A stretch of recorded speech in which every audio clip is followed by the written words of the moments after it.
pantalla y arrancamos.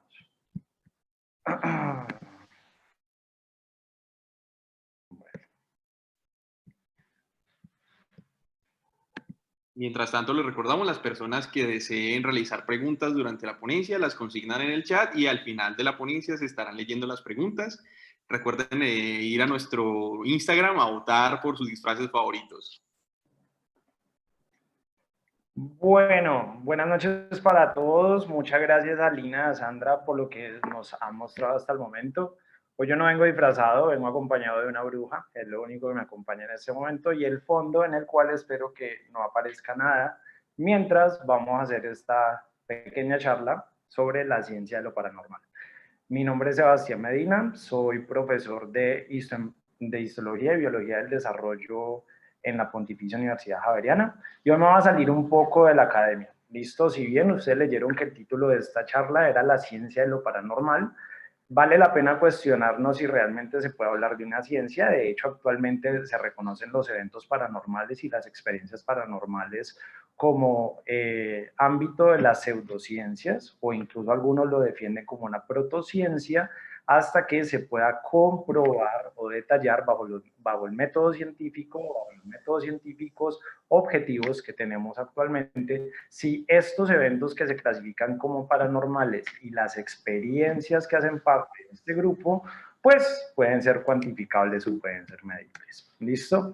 Les doy una advertencia inicialmente, ¿listo? No, digamos que mi idea con esta charla no es ponerlos en un lado o en el otro, en que crean sobre los eventos y las experiencias paranormales o no.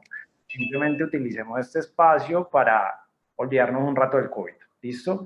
Y pues ver ciertos aspectos relevantes que podemos resaltar sobre la experiencia paranormal y un caso puntual sobre experiencia fantasma, ¿listo?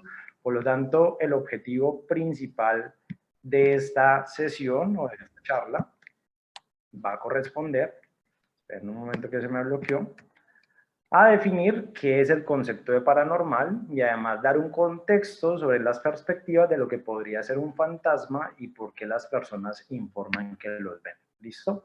Entonces, antes de empezar, me gustaría que viéramos este video y, por ejemplo, la profe Lina, Sandra, Mateo o quien quiera hacerlo del público, me comente qué piensa al respecto.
Bueno, Lina Becerra, aparte de los gatos, y sé que te gustaron, contame qué te evoca este video, qué pensás respecto a este video.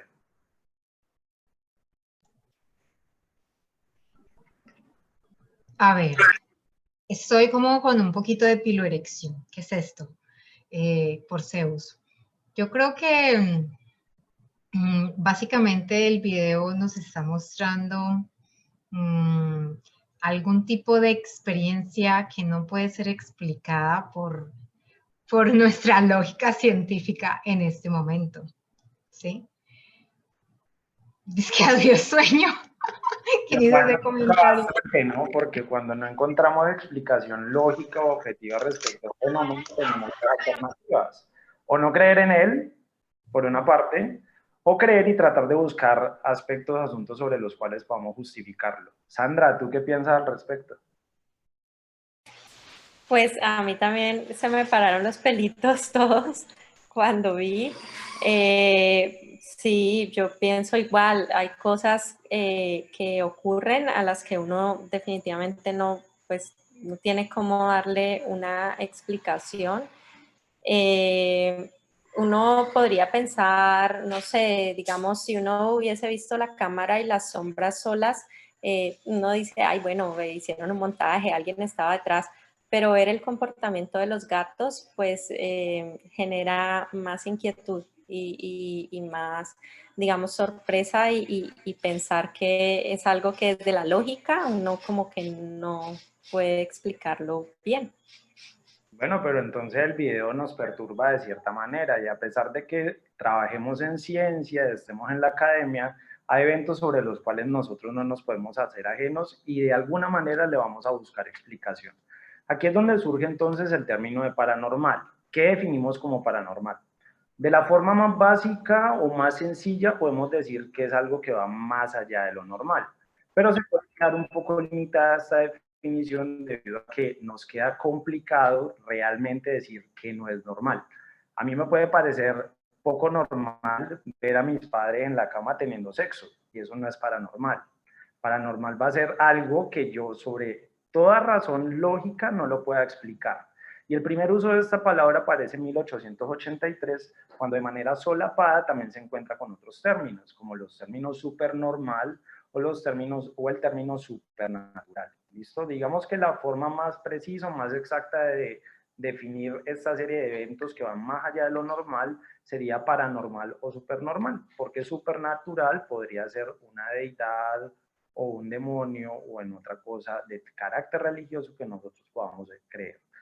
Las experiencias paranormales o los sucesos paranormales se encuentran al margen del campo de lo que es normalmente explicable. Entonces, el hecho de que se mueva algo solo, aparezca una sombra, nos susurre alguien al oído, aparezca un sonido que es ajeno a nosotros en una conversación, en una videollamada o en una llamada normal, pues requiere de nuestra atención y puede ser clasificado como esto. De todos modos, los eventos paranormales también tienen un alto componente de subjetividad, por no decir el 100%, y para que se consideren paranormales requieren de validez cultural e intercultural. Seguramente, si yo le digo a Lina, Santa o a cualquiera de ustedes que yo le tenía miedo a la pata sola cuando era chiquito, es probable que ustedes no lo tuvieran, ¿listo? Dado que yo me crié en un pueblo en el cual pues la pata sola o la llorona estaban por fuera tratando de buscar el hijo que estaba perdido. Y si vos tenías 7 años, pues te iba a dar mucho miedo esto. De pronto en la ciudad, los miedos u otro tipo de experiencias que puedan ser catalogadas como paranormales son diferentes. Igual en Colombia le tememos a ciertas cosas o tenemos cierta expectativa de lo paranormal frente a ciertos aspectos que, por ejemplo, en Estados Unidos, en África, en Australia, entre otros, no van a ser lo mismo. Listo, hay una definición muy interesante que yo encontré también haciendo la pequeña revisión de literatura, y es que lo paranormal se puede también justificar o se puede definir como la serie de fenómenos que genuinos violarían los principios limitantes básicos de la ciencia. Entonces, para poner en contexto algo que sería un principio limitante básico de la ciencia, como lo definió Broad en 1953, pongamos un ejemplo en las neurociencias. Entonces, por ejemplo, se puede poner como un principio limitante básico que es poco probable que un evento mental pueda afectar directamente a un evento físico, excepto a uno en el propio cerebro del experimentador. Ejemplo, yo puedo pensar en este momento en mover mis dedos y con el pulgar tocar todos mis dedos. Eso es un evento psicosomático en el cual mi mente está pensando generar el movimiento. Pero, por ejemplo, si yo en algún momento decido mover este vaso para tirárselo a mi perro, eso no lo podría hacer. Y esos eventos psicoquinéticos, si llegasen a ocurrir, escaparían más allá de los principios básicos limitantes de la ciencia. Eso no se ha podido comprobar hasta este momento, o al menos no hay herramientas objetivas que permitan cuantificar este tipo de eventos. ¿Quién investiga lo paranormal? ¿O qué se dedicaría a investigar lo paranormal? Digamos que desde hace unos 100 años aproximadamente los eventos paranormales y las experiencias paranormales han sido objeto de interés más allá que de estudio de los seres humanos. Y se ha tratado de estudiar para hacerlo, tratar de pasar o hacerlo ver como una ciencia, pero a decir verdad, ninguno de los métodos científicos que se encuentran actuales sirven o son suficientes para que yo pueda definir un evento paranormal como un evento que sea real. ¿Listo? En la actualidad hay diferentes asociaciones que pueden tener, por ejemplo, interés para explicar algunos eventos paranormales. Muchas hay en Estados Unidos, entonces, por ejemplo, hay una asociación de estudios paranormales en San Diego, hay otra en Oklahoma, las cuales tienen perfiles en Internet bastante, digamos, nutridos de información, que pueden estar permeados por mucho sesgo de las creencias paranormales que pueden tener las personas. Me resultó muy interesante encontrar que hay una sociedad de investigación física, la cual es una sociedad formada principalmente para explicar eventos paranormales desde la física cuántica o desde algunas otras áreas que se consideran actualmente pseudociencias, e incluso están, digamos, tratado de buscar algo formal esta sociedad, que tiene incluso un journal, el Journal de la Sociedad de Investigación en Física, el cual fue fundado en 1882 y hasta el día de hoy todavía tiene publicaciones. ¿Listo? Para sorpresa de todos, es un tipo de journal académico, el cual tiene revisión de pares académicos. Desconozco el tipo de pares académicos que podría evaluar un artículo sobre investigación paranormal, pero pues cumple, digamos, con los estándares que en la ciencia occidental y bajo el método científico nosotros podemos encontrar. Además, hay una serie de investigadores que son informales, entonces ustedes pueden encontrar gran contenido respecto a la paranormal en nuevas plataformas. Por ejemplo, YouTube está minado y lleno de situaciones paranormales que son explicadas por canales especializados en ellos o usuarios cualquiera que se dedican a subir este tipo de contenido. Uno, por ejemplo, de los eventos paranormales que ha sido muy mediático fue el de una aplicación que se llama Randonautica o Randonautics, en el cual se ha viralizado de cierta manera a través de dispositivos Android y iOS en Estados Unidos para situar en diferentes regiones que son extrañas dentro de la misma ciudad, misiones para los sujetos que se meten a esta aplicación.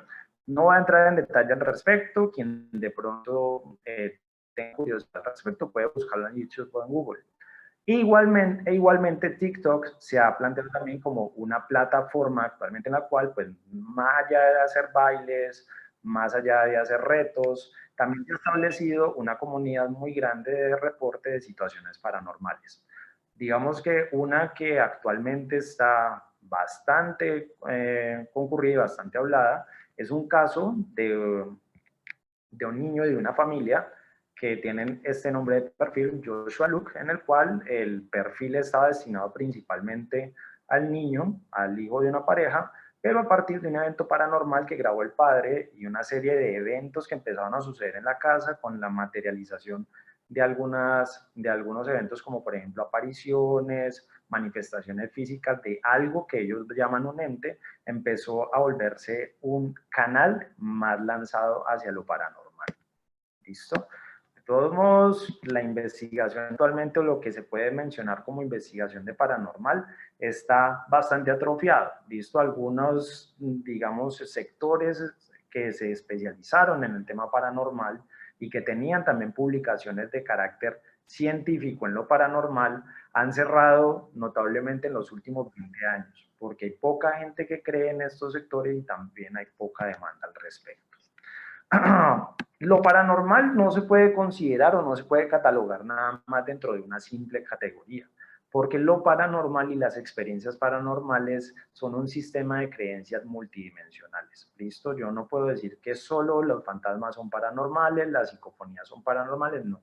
Es un sistema multidimensional de creencias que ya desde la orilla de lo científico ha sido investigado, por ejemplo, por la psicología de la religión y para la espiritualidad, tratando de buscar por qué las personas buscan en lo paranormal algunas respuestas frente a algunas situaciones de la vida diaria.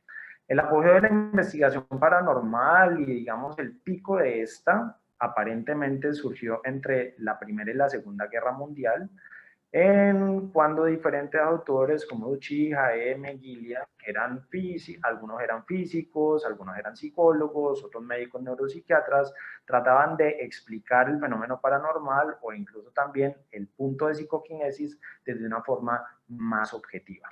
Cuando hablamos entonces de este sistema de creencias multidimensional de lo paranormal, y ya me vuelvo a este punto a que nos referimos, existe actualmente dentro de este medio una dimensión de escalas de este tema. Entonces, como ustedes pueden observar allí, tenemos un recuadro con 7 dimensiones diferentes de lo que se considera paranormal. Entonces, clasifican como estas la creencia religiosa tradicional, y no estoy haciendo una crítica ni a la religión ni a la teología, pero hay ciertas creencias paranormales vinculadas con lo religioso, por ejemplo, la creencia en Dios. No estoy criticando, vuelvo y digo, yo soy creyente, yo soy católico, o también en demonios, entre otro tipo de entidades. La dimensión psi, que responde más a la a la parapsicología, ¿listo? La probabilidad de mover cosas, de influir en la mentalidad de las personas, etcétera. La brujería, ¿listo? El hecho de creer que hay magos, brujas, hechiceros, hechiceras, que pueden generar una influencia buena o mala sobre otra persona, ya sea bajo encargo o porque esa misma bruja lo decidió. La superstición, listo, el espiritismo, es decir, que bajo nuestra modalidad y bajo nuestro sentimiento animista, que nos caracteriza como seres humanos, pensamos que hay espíritus alrededor de nosotros que pueden tener una intención o no tenerla.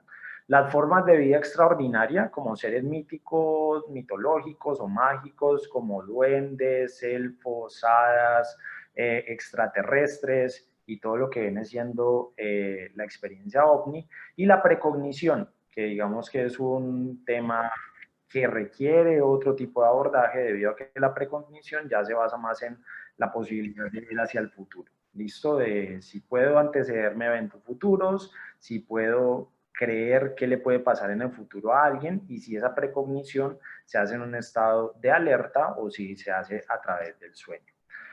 Para algunos investigadores de lo paranormal consideraron que estas dimensiones eran insuficientes, por lo tanto se tenía que plantear una serie de, digamos, alternativas o variantes más amplias respecto a lo que era paranormal.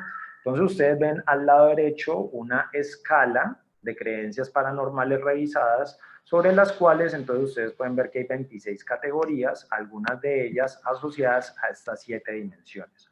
O sea que dentro de cada una de las dimensiones pueden haber más subdimensiones que expliquen o no las creencias en lo paranormal que tenga cada una de las personas. Esta tabla, por ejemplo, puede ser utilizada o ha sido utilizada en algunos artículos de literatura gris que están disponibles en internet, en los cuales quieren explicar, por ejemplo, cuál es el sistema de creencias de lo paranormal de algunos sujetos. Resulta muy interesante que, por ejemplo, en algunas facultades de psicología se planteen estudios para revisar cuál es el sistema de creencias, puntualmente el sistema de creencias paranormales de los estudiantes, y compararlo, por ejemplo, cómo inician los estudiantes y cómo terminan su carrera con base a esas creencias, ¿listo? Dado que en algún momento se pensó que la creencia de lo paranormal iba ligado primero a una a un desconocimiento o una falta o una pobre falta de conocimiento del método científico y de la ciencia en general, y dos, de que las personas que creían en asuntos paranormales tenían algún tipo de deficiencia cognitiva o una ventaja cognitiva frente a las personas que no creen en ellas. Dentro de todas estas, digamos, dimensiones que clasifican dentro de lo paranormal, hay una muy popular y creo que en algún momento todos hemos vivido, ya sea de manera directa, indirecta o escuchado de alguien, la experiencia fantasma. ¿Listo? Entonces, aquí viene un punto. ¿Cómo le podemos llamar a eso que aparece? Un espíritu, un fantasma, una presencia, una aparición. Lina, ¿tú crees en esto? Tengo mis dudas, ¿Por qué? porque pues la ciencia que nosotros conocemos tiene sus limitaciones, Sebastián. Entonces podemos estar en un momento histórico donde estemos desconociendo cosas a las cuales no podemos aproximarnos. El cerebro, que es el instrumento a través del cual percibimos el mundo, está embebido en el mundo mismo. Y eso lo limita en su capacidad de percepción de todas las cosas que pasan alrededor. Y la realidad pues no existe. Él capta o crea o configura lo que puede con los instrumentos que tiene, que son limitados. Entonces no tenemos acceso a todo. Y que además también moldea la realidad bajo la experiencia que tiene previamente. Y de hecho me gusta que haya resaltado esto en este momento antes de que se me pasara, porque también las experiencias paranormales han tratado de buscarse desde una explicación neuropsiquiátrica.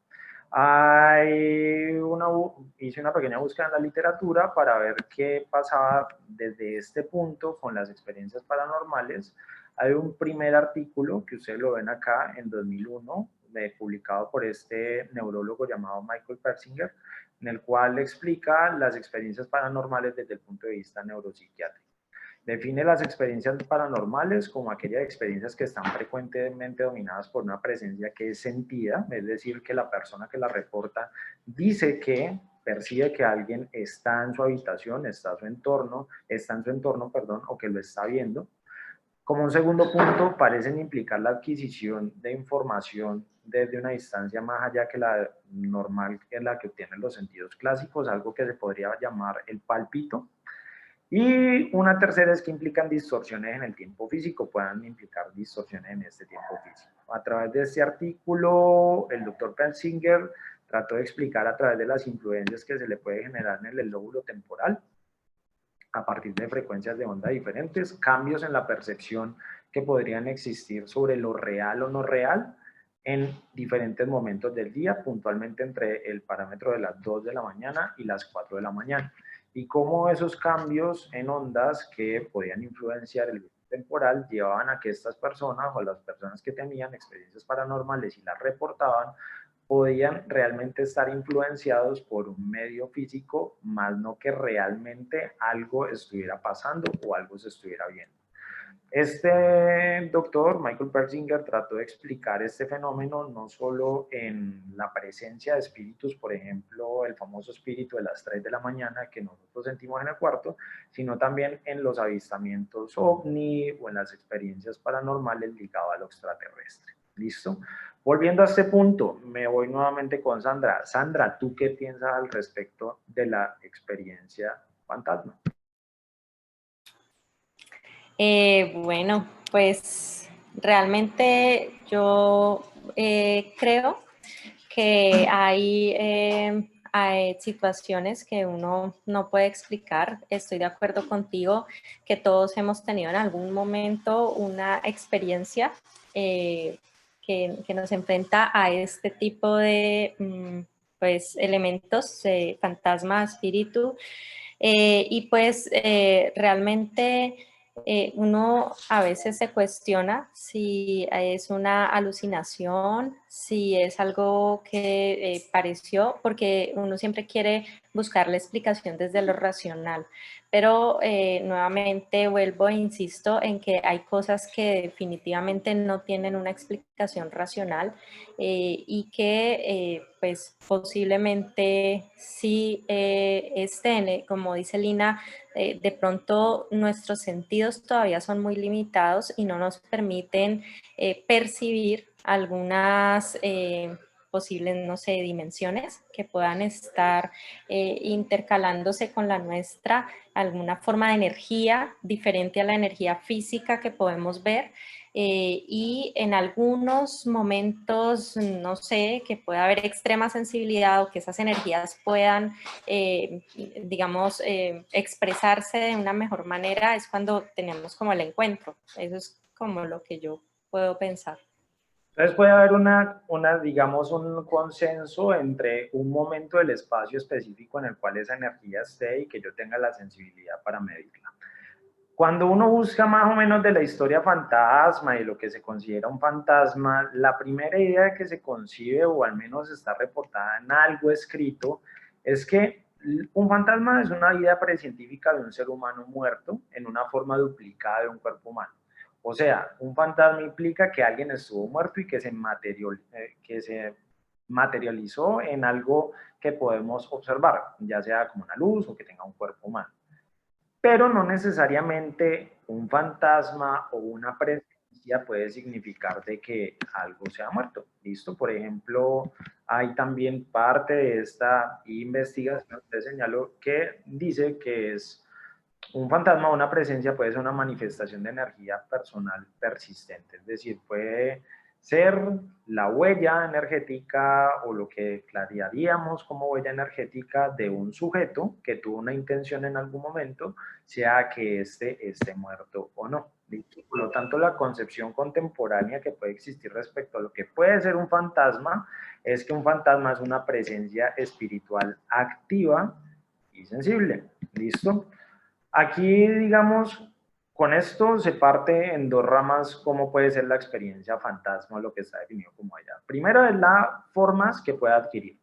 Entonces, puede aparecer de manera experimental, puede aparecer en un momento de crisis, puede ser una aparición espontánea o puede ser un doppelganger. Entonces, ¿qué es cada uno de estos? La aparición experimental, este autor, Thomas Jinks, que es un investigador de la Universidad del Este de Sydney, define la aparición experimental como la decisión que una persona consciente tiene para que su espíritu salga reflejado en otro lado.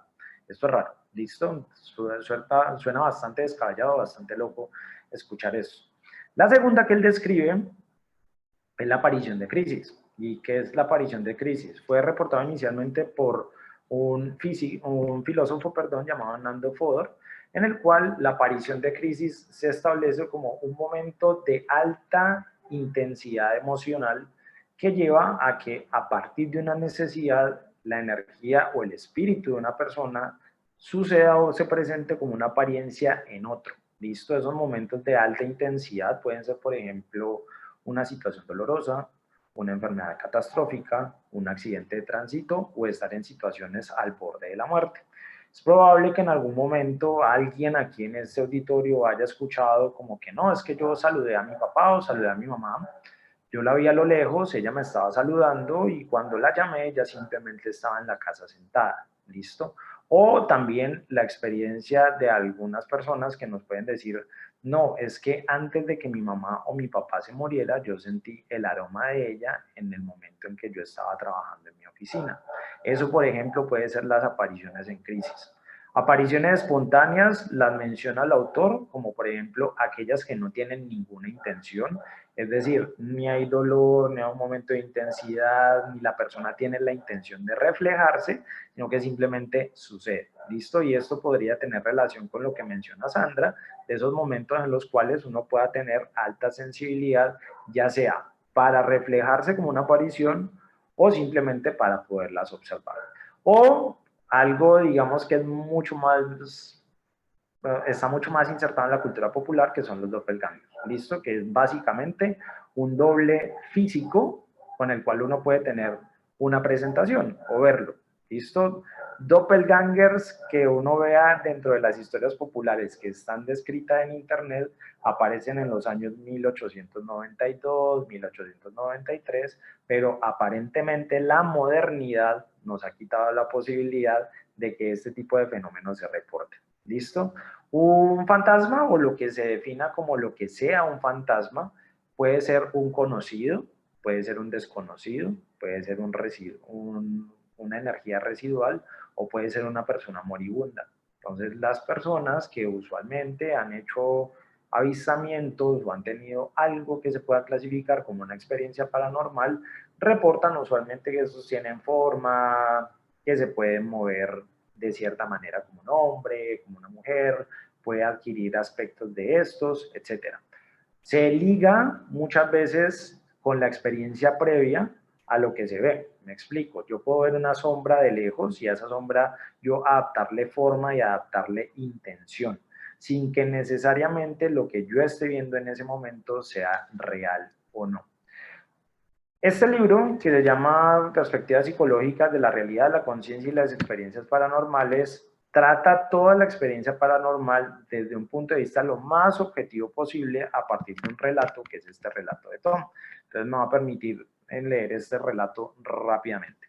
Tom tiene 31 años y trabaja para una gran empresa multinacional como consultor de tecnología interno. Esto significa que ayuda a mantener la intranet de la empresa y soluciona todos los problemas que los empleados encuentran o la mayoría de veces crean. Para hacerse una idea de Tom, imagínense a un hombre caucásico de estatura y peso promedio, bien afeitado, cabello castaño de ratón y piel pálida, que usa anteojos de montura fina y expresa una disposición seria. O sea, es todo un caballero y una persona normal. A mediados de 2015, la empresa de Tom celebró una conferencia para empleados en un hotel y centro de eventos en las afueras de la ciudad, no lejos de la oficina central de la empresa. El edificio tenía una construcción de piedra arenisca de finales del siglo XIX, de 2 pisos de altura y en forma de U cuadrada, con espacios para reuniones y comedores en la sección principal. Tom y sus colegas pasaron la noche. La habitación de Tom estaba en el último piso del ala sur, la segunda puerta desde el final de un pasillo largo y bien iluminado. Después de completar la sesión del primer día, Tom subió las escaleras a su habitación para refrescarse antes de la cena. Al llegar a la puerta, tiró un paquete de papeleo de la conferencia debajo de un brazo en el piso alfombrado y sacó la tarjeta de acceso de la habitación de su bolsillo. Tom insertó la tarjeta en la ranura, pero mientras lo hacía, sintió la necesidad de mirar hacia arriba y a su izquierda. Desde su punto de vista, notó que el corredor restante no terminaba abruptamente en una pared o en una ventana, sino que estaba cruzado por otro corredor que corría en ángulo recto. La mente analítica de Tom imaginó que el plano del piso en este lugar se asemejaba a una forma de T. También concluyó que los brazos horizontales no podían ser más pequeños que los pequeños extremos que protrudían de estos. Eso tenía sentido, ya que el ala del edificio parecía ser tan ancha como su pasillo y las 2 habitaciones a cada lado. Sin embargo, por lo que Tom sabía, había otra sección del hotel que usaba este pasillo en ángulo recto como conexión. Sin embargo, esas reflexiones llegaron más tarde. Cuando Tom miró hacia arriba, estaba completamente concentrado en lo que veía.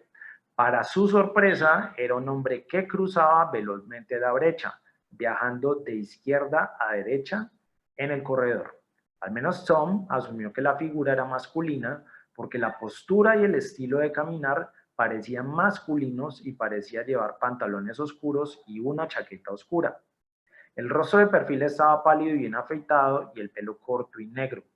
El hombre estuvo a la vista solo por unos segundos, así que eso fue lo mejor que Tom pudo recordar al volver a contar la historia. La impresión general que tuvo fue que el hombre caminaba hacia algún lugar, con un propósito. Al principio, Tom no se molestó en lo más mínimo, el pasillo estaba vacío y nadie más parecía estar arriba. Pero si un hombre deambulaba por el otro extremo del edificio, significaba que había más pasillos y habitaciones más allá. El hombre podría haber sido un trabajador o huésped en el segundo piso, cruzando de una parte de un hotel a otra. Curioso por la identidad del hombre, Tom dejó la puerta de su habitación entreabierta y caminó los pocos pasos hacia el cruce del pasillo. Metiendo la cabeza en el hueco y mirando de un lado al otro, esperaba ver un tramo de escaleras o una puerta abierta, o simplemente el hombre parado allí. En lugar de eso, se molestó al descubrir que este pasillo transversal era de hecho achaparrado. No tenía más nada y solo una pequeña ventana y una puerta contra incendios. Tom pensó que para empezar, el hombre debía estar escondido en el hueco que estaba junto a la escalera contra incendios. Después de todo, si la figura misteriosa hubiera entrado recientemente en el pasillo desde la escalera exterior, se habría activado o la puerta que llevaba a esa escalera o por debajo de la escalera. Aunque preocupante, esta no era la verdadera preocupación de Tom. Lo que más le irritaba era dónde había ido el hombre. Recordemos que el hombre había caminado de izquierda a derecha a través del hueco del pasillo. Es decir, desde la puerta de emergencia en un nicho hasta la ventana en el otro nicho. Sin embargo, no había nadie en la alcoba, tampoco había ventana abierta y la puerta estaba cerrada. No hace falta decir que Tom se retiró apresuradamente a su habitación tratando de comprender lo que acababa de presenciar.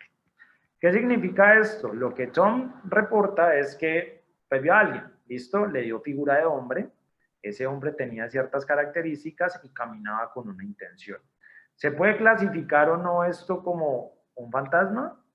El autor plantea que no se sabe, ¿listo? Evidentemente no tiene explicación, entonces podríamos estar frente a lo que se denomina una experiencia paranormal. Y no necesariamente eso valida el hecho de que exista el fantasma, simplemente que da a entender que no tenemos explicación para este suceso que cuenta Tom. El autor de igualmente señala, el autor es un psicólogo y tiene doctorado en psicología y trabaja en aspectos de psicología de la espiritualidad en esta universidad y tiene 3 libros con relación a este punto. Y en este libro en particular plantea 3 fases de comprobación diferentes para el caso del relato de Tom. ¿Listo? Los pone como 3 vías diferentes a partir de los cuales se puede hacer este análisis. La primera vía de análisis que él plantea es la validez fenomenológica, o sea que eso estaba ahí y literalmente Tom vio algo, ¿listo? O sea que Tom simplemente era un sujeto pasivo que estaba presenciando un evento que realmente estaba pasando y que yo puedo cuantificar de cierta manera eso. O sea que podría observar si en realidad se está generando energía, si no se está generando energía, si se pueden poner filtros de observación en esa región y tratar desde el método científico explicar eso que se materializó en algo que Tom pudo haber visto y fuera un fantasma. El autor plantea que existe un método llamado el 5W1H, en el cual las W se basan en 4 preguntas en inglés y una H para responder el cuándo, el dónde, el qué, el cómo, el por qué y el quién. ¿Listo? Podría estar ligado a esa situación. La segunda vía que plantea el autor es la negación de la experiencia paranormal, es decir, eso no existe, sino que simplemente lo que pasó es que Tom es un sujeto activo, es decir, que Tom es un productor de la situación. ¿Cuándo podría ser yo un productor de una situación que catalogue como una experiencia paranormal?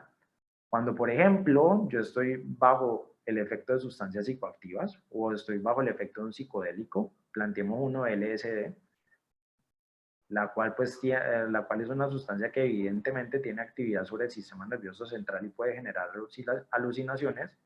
Otro tipo de moléculas como la mescalina, estados de delirio, algunas enfermedades categorizadas desde el punto de vista psiquiátrico, entre otras. Es decir, que hay una participación de lo que se puede definir como conciencia para que el sujeto que es activo y es productor lleve a materializar algo que no existe. ¿Listo? Por lo tanto, la primera y la segunda vía para explicar esto que contó Tom pone una adversidad entre el cerebro y la mente. ¿Listo? O sea, yo realmente lo estoy viendo porque mi sistema nervioso central a través de mis ojos sí está percibiendo algo que existe o en definitiva yo me lo estoy inventando. Una tercera vía que plantea el autor es no poner a competir el cerebro y la mente, sino que simplemente ligarlos en uno. Es posible que la experiencia paranormal haya sucedido, pero es intangible y bajo los aspectos que nosotros tenemos disponibles para explicarlo, no es suficiente. Por lo tanto, no tenemos suficientes valores de juicio para decir si la experiencia de Tom corresponde a un avistamiento de un fantasma, pero tampoco da suficientes elementos de juicios para decir que no es una experiencia paranormal. ¿Listo? Con esto que nos queda en mente, volvemos al mismo punto. ¿Listo? Dependiendo de las creencias que cada uno de nosotros tengamos, dependiendo de la experiencia, de la permeabilidad cultural que hayamos tenido hasta ese momento, e incluso nuestro rol profesional, nuestro rol estudiantil Y todo lo que hemos generado como seres sociales nos puede llevar a tomar una postura respecto a lo que es lo paranormal y las experiencias paranormales. ¿Listo? Simplemente quiero dejarles a ustedes la duda de si quieren creer o no creer en este tipo de eventos. ¿Listo? Muchas gracias.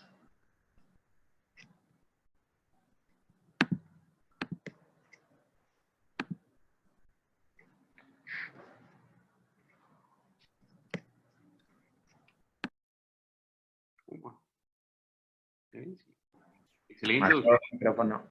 Muchísimas gracias por su ponencia, excelente ponencia. Ya queda a decisión de cada quien considerar y qué creer o no. Vamos con algunas preguntitas que tenemos aquí en el chat. Dice María Fernanda Hernández: la presencia paranormal que sentimos al despertar a las 3 a.m. no podría estar relacionada con la predisposición del cuerpo a estar agitado por despertar en esa fase del sueño, más que relacionarse con algún fantasma o algo paranormal. Digamos que esa, Mateo, es la explicación que al menos, o en la parte del artículo que yo les mostré de neuropsiquiatría de las experiencias paranormales, se ha tratado de mostrar. Esto no es el hecho de que exista un fantasma o que haya algo paranormal, sino que hay diferentes agentes perturbadores del sistema nervioso central que eventualmente podrían llevar a modificar la percepción en el momento o del sueño o en la salida de la fase de sueño, que lleva entonces a que ciertas regiones del cerebro que tienen relación con el área visual lleven a que se asocien figuras o formas, Isabel Orozco, sombras que hayan u otros eventos que se puedan presentar en el momento de despertar. Entonces sí, pues digamos que yo también soy un poco escéptico al respecto de si existe fantasma, si hay un fantasma con una intención que tenga ganas de despertarlo a uno a las 3 de la mañana a jalarle las patas. Es complicado, listo, es muy difícil mencionar si esto es válido o no. Pero pues hay, digamos, un patrón repetitivo de experiencias que los sujetos, que diferentes sujetos, diferentes personas han podido describir con un patrón similar y que desde el punto de vista neurocientífico sí se ha tratado de explicar y que al menos hay cierta evidencia al respecto. No sé si el doctor Andrés Villarreal iba a mencionar algo, qué pena. No creo que se le activó el micrófono por accidente. Ah, vale. Pregunta Manuela Gómez: ¿por qué hay mediums o personas que son más sensibles a ver o percibir estas presencias? No lo sé. Aquí ya entraría en un terreno absolutamente desconocido y también me escaparía completamente de lo que, digamos, mi mente un poco rígida puede definir como mayor o menor sensibilidad. ¿Listo? Como experiencia personal, yo lo puedo decir, digamos que para mí este tipo de temas no fueron tabú en la casa. Aquí ya me estoy quitando al histólogo y estoy hablando como Sebastián, la persona que cree en muchas cosas.